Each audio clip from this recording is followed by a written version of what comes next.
Lions are the only social cats in the world. All others are solitary. The cubs not only have their mothers to look after them, but often attentive aunts as well.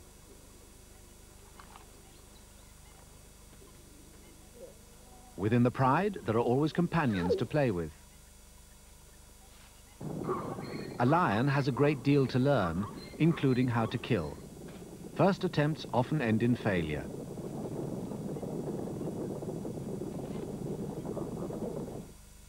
Then there are questions of precedence.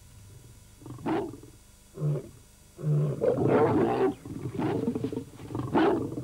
adult male receives a lesson from a more powerful companion.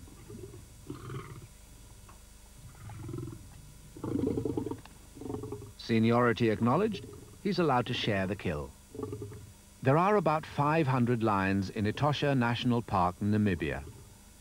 This is an account of how they live together and of the family affairs of one pride in particular as their cubs struggle to grow up.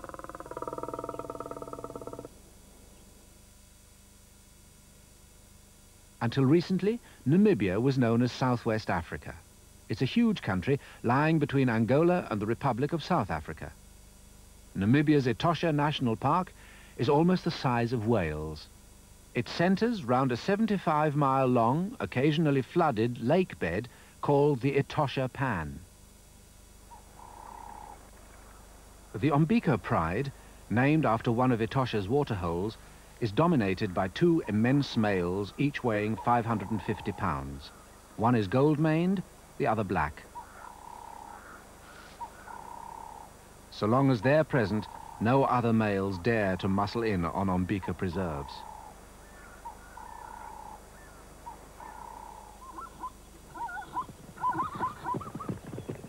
In the early morning, the pride moves down to the waterhole. The zebra spot their sagging bellies and recognize that they've just fed, so they're not afraid. They know the lions just want an early morning drink after their feast. You could call Umbika this pride's own waterhole, but they're not necessarily in charge here.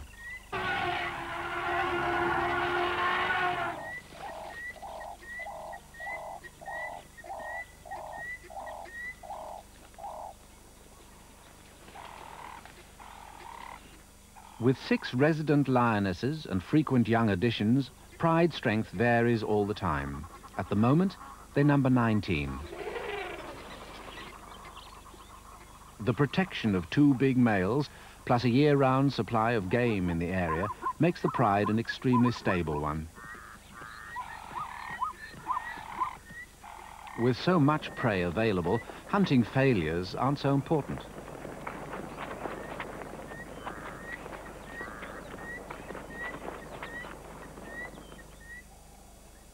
To protect both its hunting preserve and its females, the pride's territory must be constantly staked out by scent marking, usually high up on bushes. The males range for miles, often at night, renewing scent marks as a keep-off warning to other lions.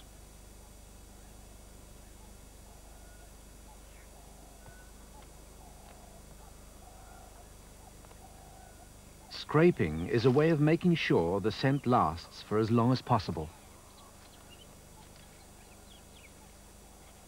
From time to time, scent marking is reinforced by roaring, which can be heard for miles.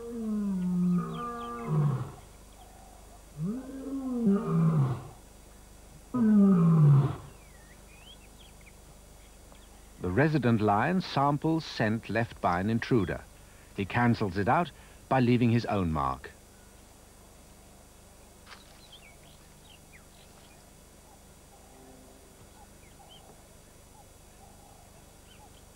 The females scent mark too. When a lioness is in season, this has a powerful message for the males.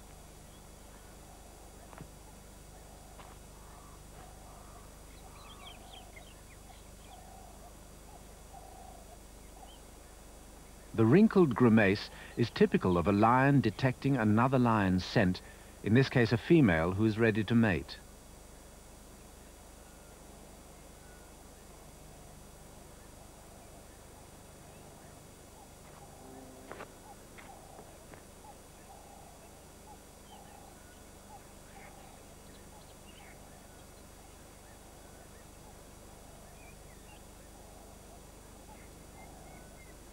The grimace is sometimes a prelude to an advance or a rebuff.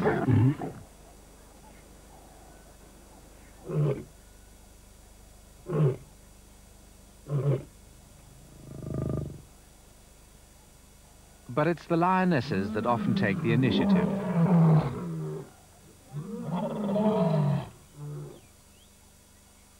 The eternal triangle is a frequent occurrence. In this one, there are two males. Mating fights are one of the few times when rival males inflict quite severe wounds on each other.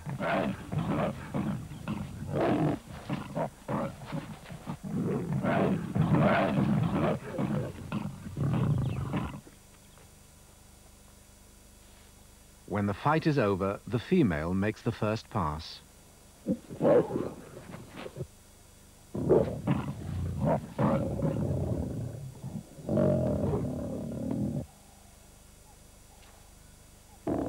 Back the victor goes to make sure his rival has got the message.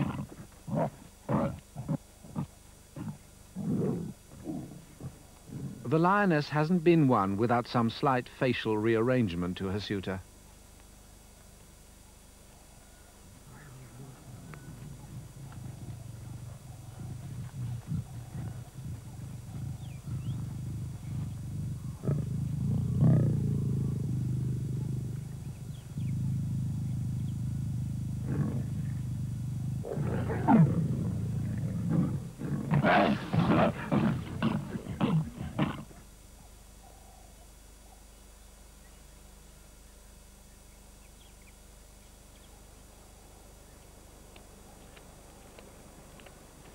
The cubs are born after a gestation period of between 105 and 112 days.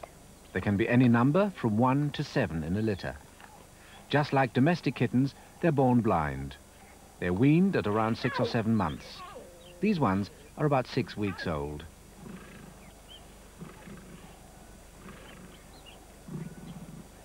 There's no telling who their father is. In this pride, it could be either black mane or Goldie. Cubs in the same litter can have different fathers. Both big males probably mated with the same lioness.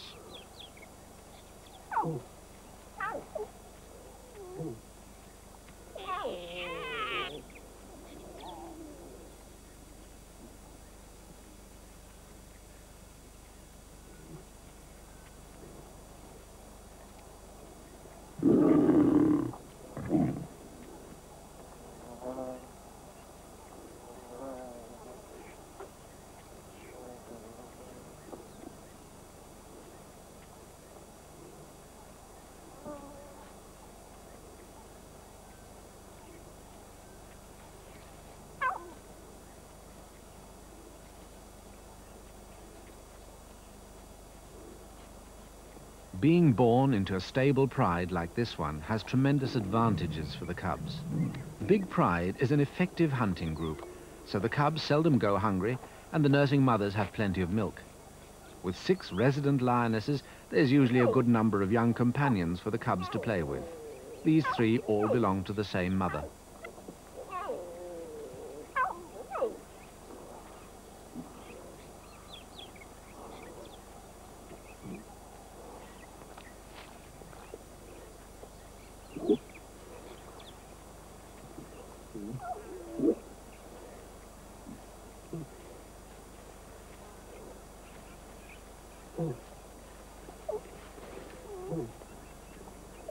Lionesses are extremely firm with their cubs, but they're also very tender.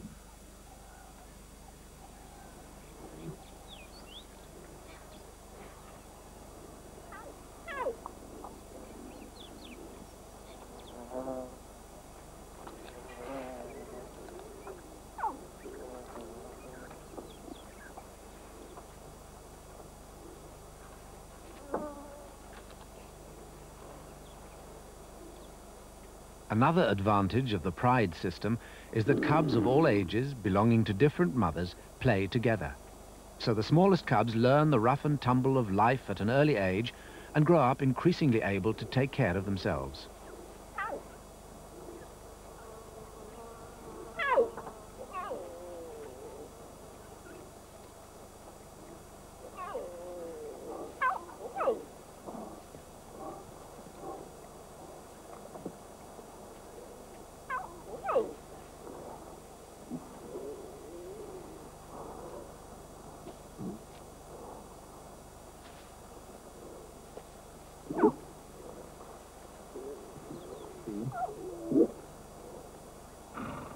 It's useful to have a lot of aunts around, too.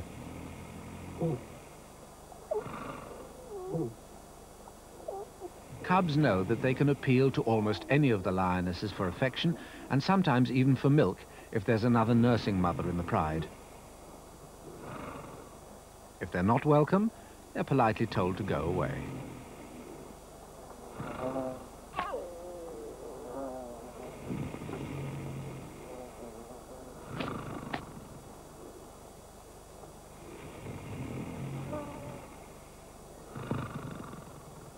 The cub finally returns to her own mother, or perhaps to a friendly aunt who's also nursing young.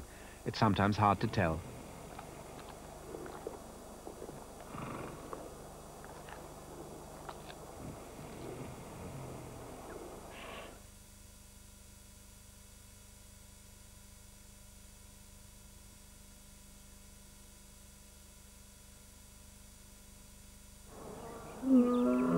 When calling up stray cubs, females usually give a series of low grunts.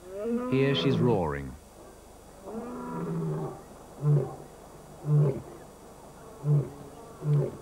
The effect is the same. The cub comes scampering out of hiding to join its mother.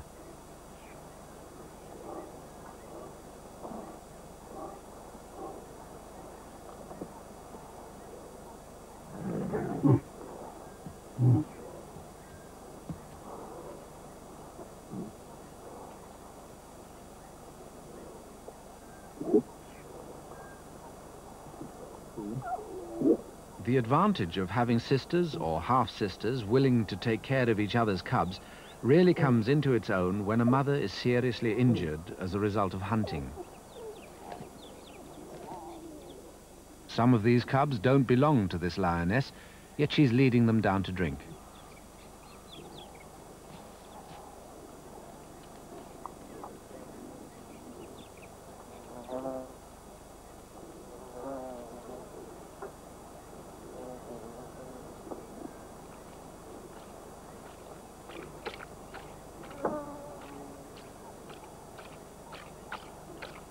Their real mother lies at the bottom of this small waterhole, mortally injured. Her jaws are smashed, probably by the hooves of a zebra she was trying to bring down. She'll no longer be able to feed herself or her cubs. But the pride system gives them a very good chance of being fed and reared by another lioness. Despite the support given them by the pride, small cubs are quite vulnerable. Hyenas are a constant menace. All lions dislike hyenas, and none more than a temporarily isolated female with cubs. These hyenas are sizing the cubs up. The lioness knows it and moves closer.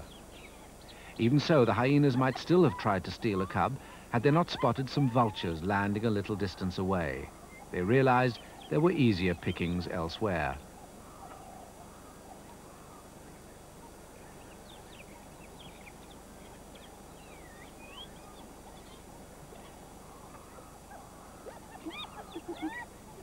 Perhaps the most difficult thing when making a film about lions is that they spend over 20 hours out of every 24 just resting and sleeping.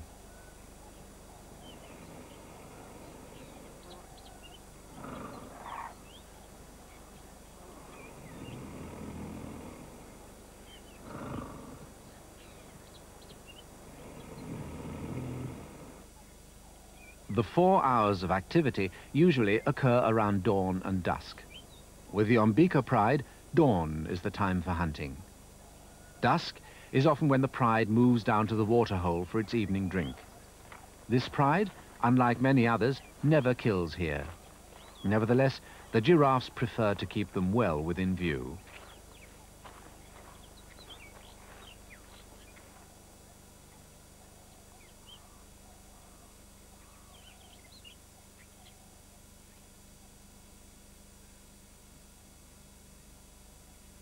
The giraffes have got young with them, and they're taking no chances.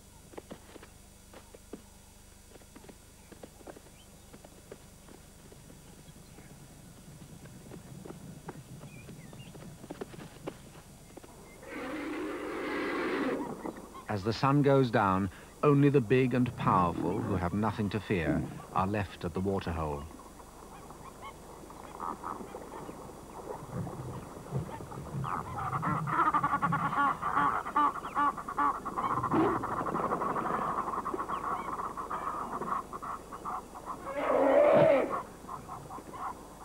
king of beasts backs down when an elephant wants his drinking place.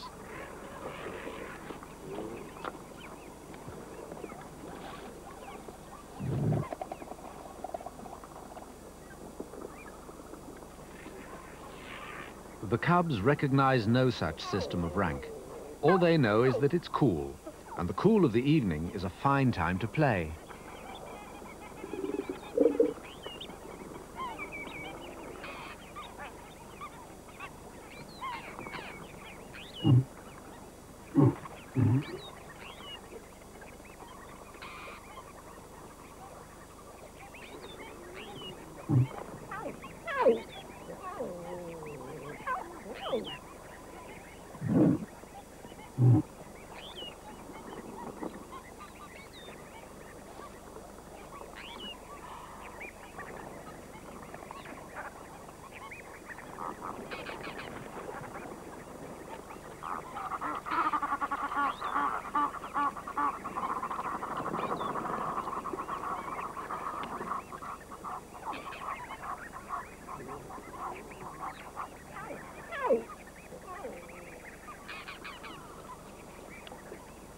These zebra are taking a chance by drinking so late.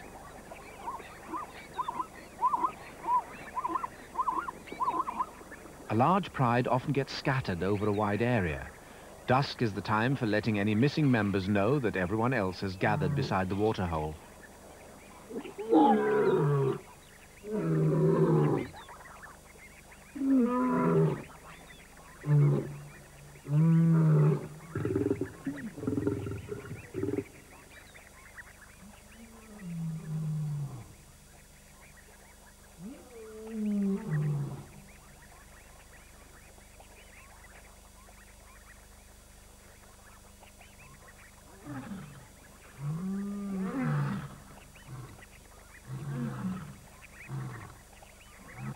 On moonless nights, lion activity sometimes ceases after sundown.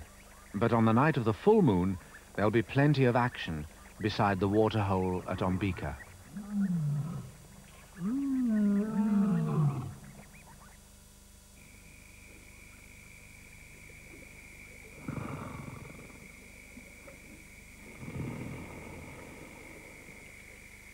Even in bright moonlight, it would be impossible for an observer to see exactly what happens to the pride during the hours of darkness.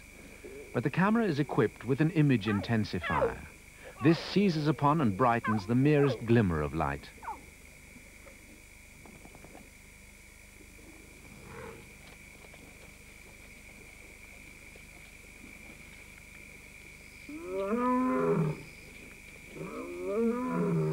The arrival of some elephants makes a lioness uneasy for her cubs. She calls them to her.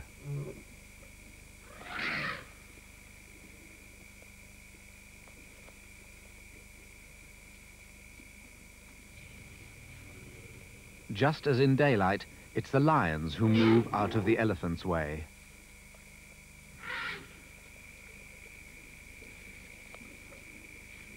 As so often, it's the young elephants who throw their weight about as if trying their strength.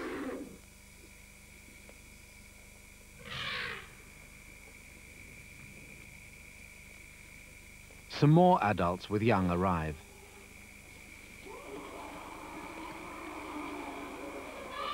Etosha is one of the very few places left in Africa where black rhinos live. During the daytime, they're secretive and seldom seen. At night, they come to drink. They're not too keen on sharing the waterhole with lions either. Even a big male like Blackmane begins to feel uncomfortable.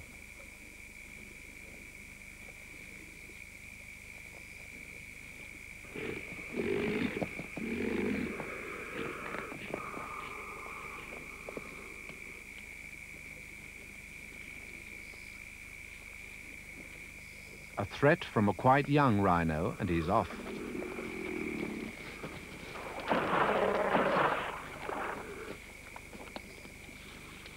An uneasy truce follows, both sides keeping their distance.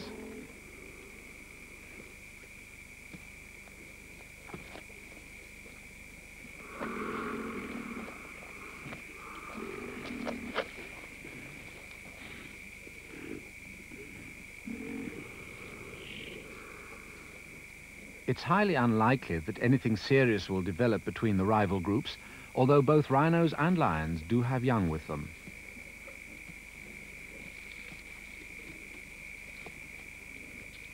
After a time, it's the lion cubs who turn the encounter into a game. A cub plays grandmother's footsteps with a one-ton youngster.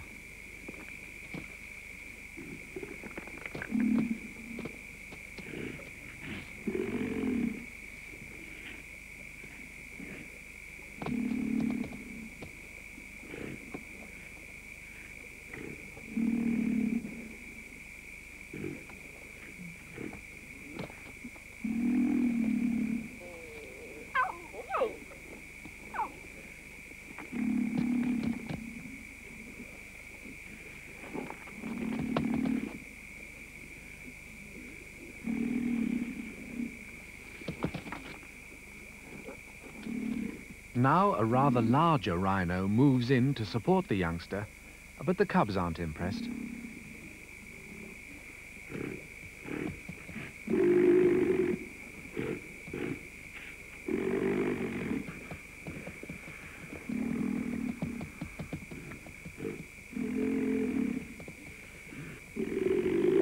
Eventually, when 3 rhinos get together, the lions decide the game is over. They retire to do what they've really been meaning to do all the time, sleep the rest of the night away. They won't stir now until dawn, and it's time to go hunting.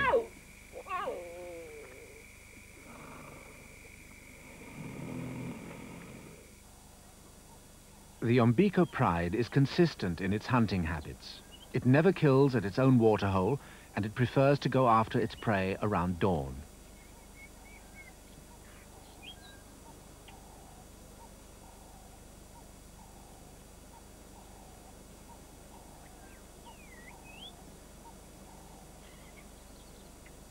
Zebra are the main quarry.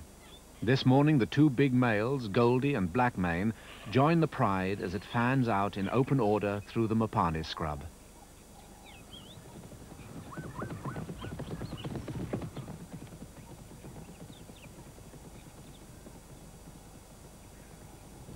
The big zebra herds are wary.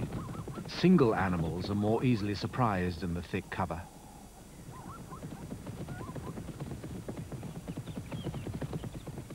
The pride is in no hurry. A steady walk is all that's required until the victim is singled out.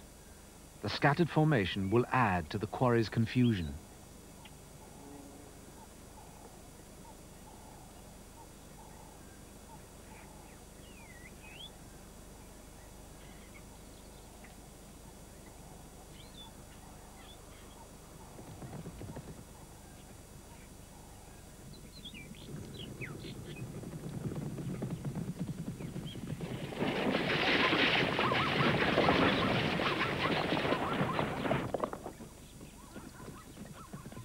The victim is a youngster, not so quick in its getaway as its more experienced companions.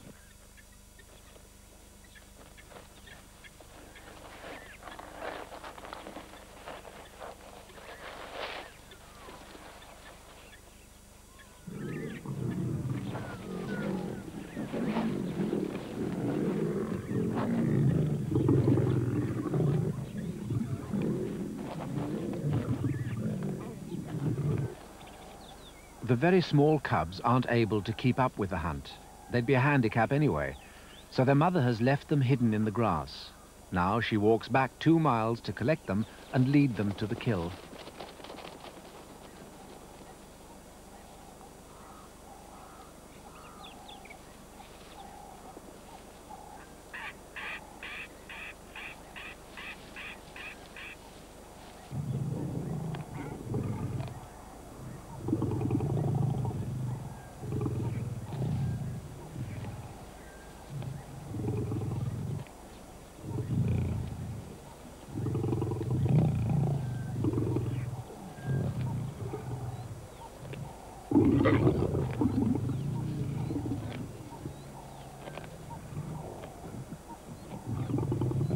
In many prides, very small cubs arriving late on a kill would have to go without, or even get driven off. The Ombiko pride's territory is usually so well stocked with game that there's seldom a food shortage. so the lioness is quite happy to leave her infants to fend for themselves. But this one will have to be quick. The kill is fast disappearing.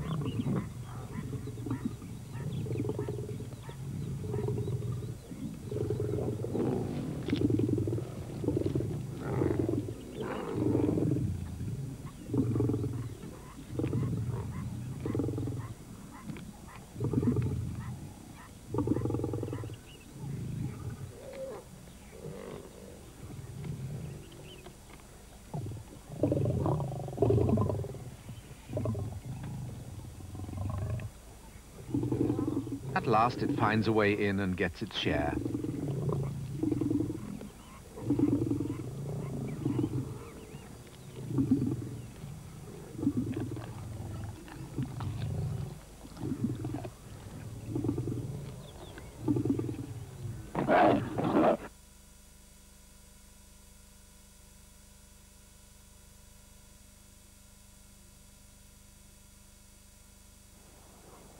Small cubs have a lot to learn, and one important lesson is not to be a hindrance in a hunting situation. A kudu bull approaches, unaware of an ambush.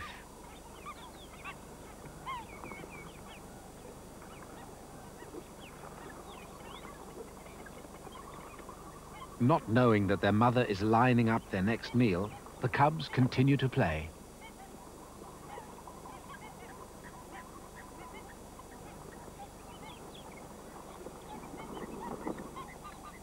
The kudu is alert, but not yet scared. He wants to get to the water.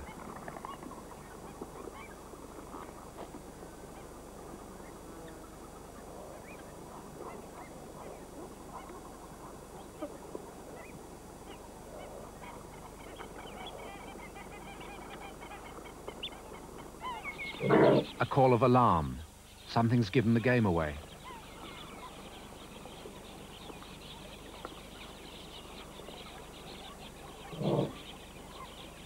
And here it is. A third cub comes strolling in at the crucial moment.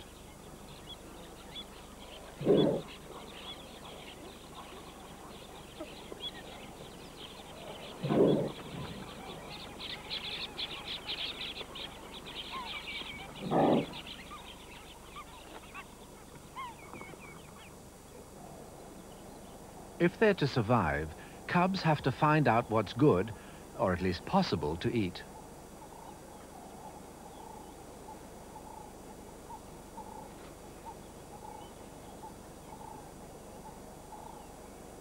First, the mother inspects this exceptionally well-armored meal.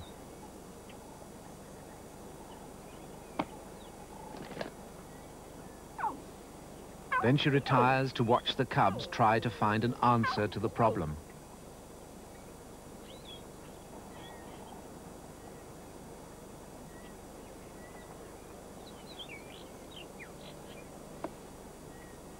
The cubs can undoubtedly smell meat inside the shell. They don't yet understand that claws and teeth aren't very good for extracting it. A pied crow has spotted the situation. They're great opportunists.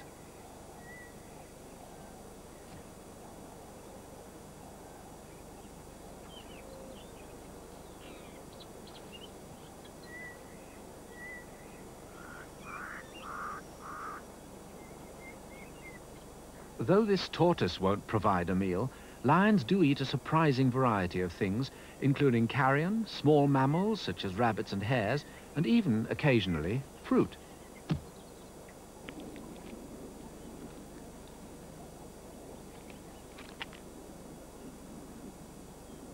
Some lions specialize in killing and eating porcupines. In the neighboring Kalahari Desert, porcupines are high on the list of their prey.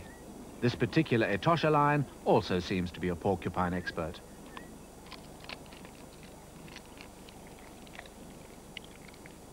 Extracting the quills and even crunching them up calls for a special technique.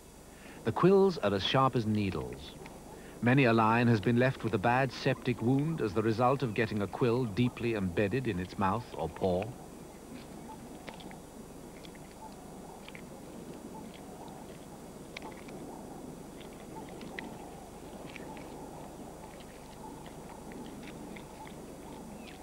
The attraction of a porcupine as prey is probably that it's slow and easy to catch. An adult can weigh 40 pounds, so there's a worthwhile amount of meat on it for a single lion.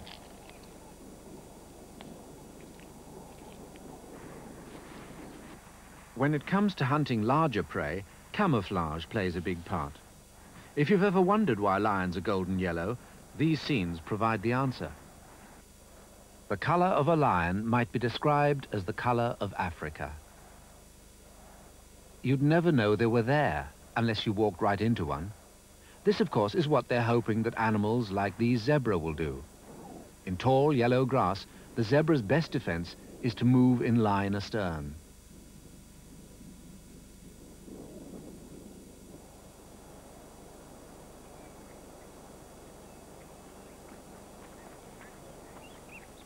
It's in more open country that hunting at pride strength really pays.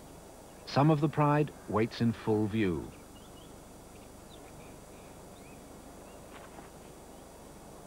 The zebra knows perfectly well that they're there.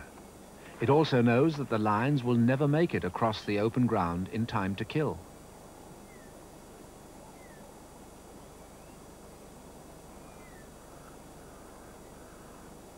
A prudent withdrawal seems the best policy.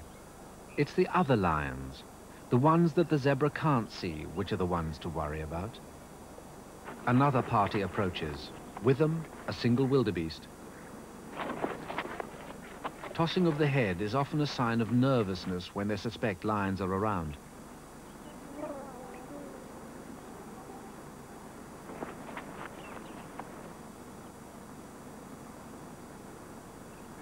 The trap is about to be sprung. This time the zebra are too wary.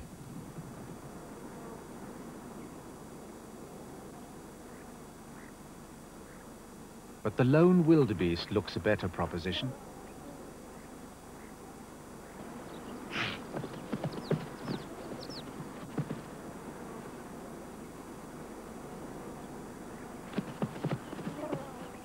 It's amazing how many failures lions have, even when hunting as a pride. The ambush is laid beside a waterhole at the edge of the Etosha Pan. A steady stream of animals can be expected as they come to drink.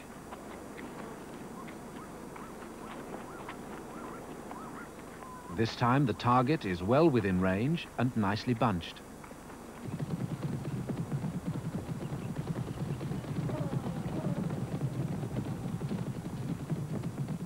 A lioness coming from the other direction made the kill in the cloud of dust.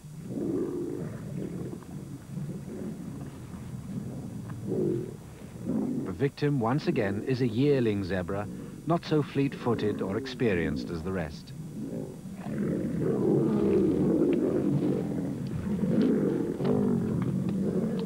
The whole pride of 10 lions converges to claim its share.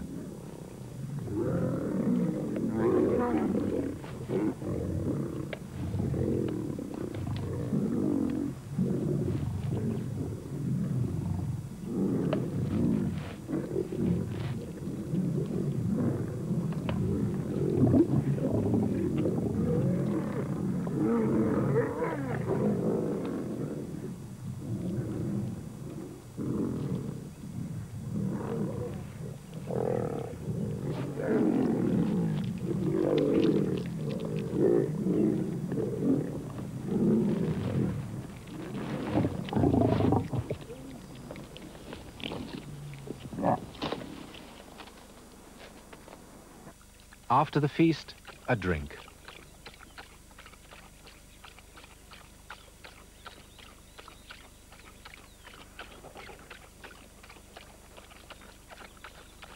Anyone who owns a cat knows how it uses the rough upper surface of its tongue to lap up milk.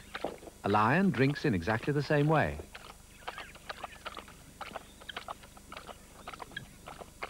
It often drinks about a gallon at a time and takes as much as 10 minutes to lap it all up. In slow motion, you can see the upper surface of the tongue at work.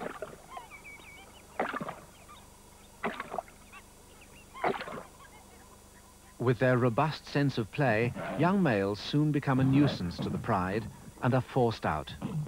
They then become, at least for a time, lone hunters. To learn his trade, this outcast established himself by a waterhole outside his former pride's territory. Among Etosha lions, he proved a complete exception. His behavior remained consistent every day during the 3 weeks Des and Jen Bartlett stayed with him to film his first attempts at making a kill. For 3 weeks, he was dramatically unsuccessful. Here is a record of some of his more spectacular failures. It wasn't that he lacked targets.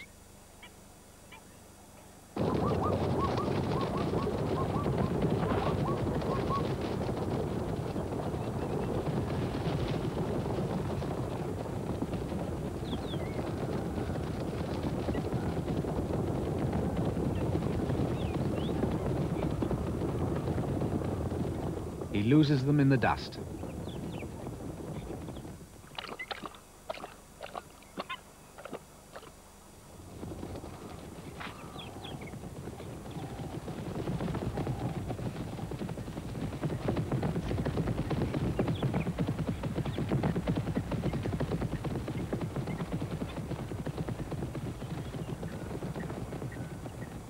Not a hope. He left himself too much ground to cover.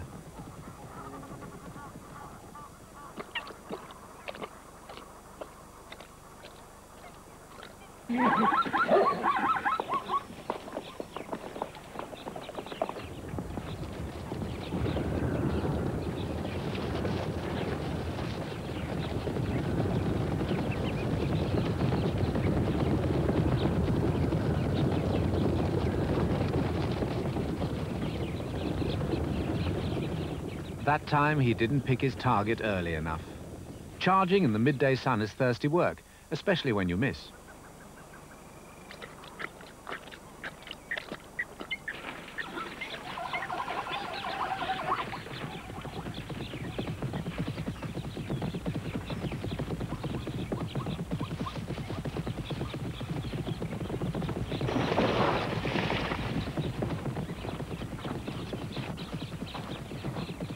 A knockdown at last, to the zebra.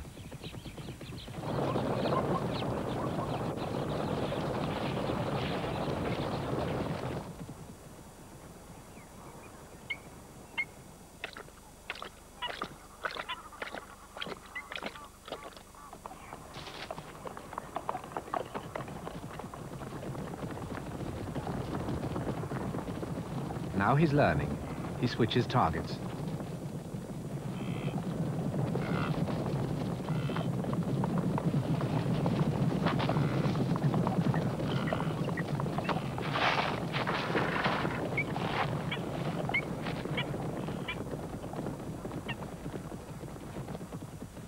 It is hard to understand how this young lion survived for 3 weeks until he made his first kill.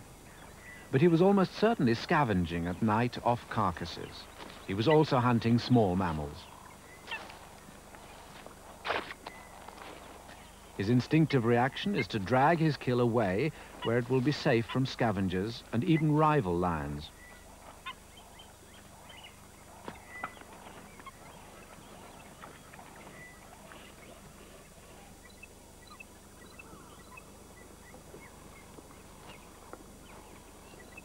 He's had plenty of time to choose a spot. It's an isolated bush which he believes will be safe.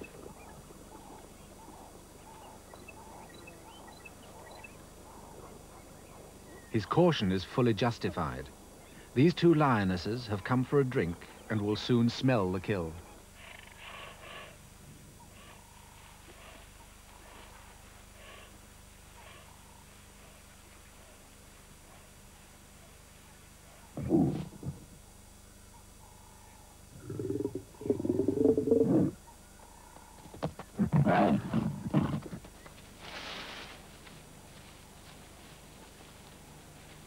The young male has finally grown up. He can not only kill, he can also defend his spoils. This is only a fraction of Etosha's lions.